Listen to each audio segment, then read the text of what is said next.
நாம் இன்னைக்கு பாசிப்பருப்பும் உளுந்து வச்சு துவையல் தான் பண்ண போகிறோம். துவையல் பண்ணுறதுக்கு அடுப்பில் பேன் வச்சு 1 ஸ்பூன் அளவுக்கு ஆயில் விட்டுருக்கேன். ஆயில் சூடானதும் ஒரு 3 ஸ்பூன் அளவுக்கு உளுத்தம் பருப்பு, 2 ஸ்பூன் அளவுக்கு பாசிப்பருப்பு சேர்த்து நல்லா வறுத்து விட்டுடலாம். இப்போ இது கூட காரத்துக்கு ஒரு 4 வரமிளகாய் சேர்த்துக்கலாம். 3 பல் பூண்டு எல்லாம் சேர்த்து நல்லா வறுத்து விட்டுடலாம்.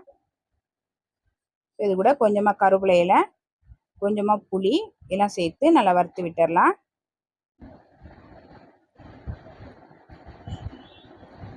பருப்பு நல்லா வறுபட்டது. இது கூட கொஞ்சமாக பெருங்காயத்தூள் சேர்த்து கலந்து விட்டுடலாம். இப்போ அடுப்பு ஆஃப் பண்ணிவிட்டு ஒரு துண்டு தேங்காவை கட் பண்ணி போட்டு கலந்து விட்டுடலாம். இப்போ பருப்பை நல்லா ஆற வச்சுட்டு நல்லா ஆறுனதுக்கப்புறமா மிக்ஸி ஜாரில் மாற்றிக்கலாம்.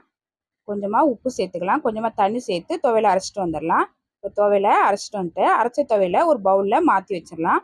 ரொம்ப டேஸ்டான பாசிப்பருப்பு உளுந்து துவையல் ரெடி ஆயிடுச்சு. இந்த துவையலை சாதத்தில் போட்டு பிசைஞ்சு சாப்பிட்டா ரொம்ப நல்லாயிருக்கும். ட்ரை பண்ணி பாருங்கள்.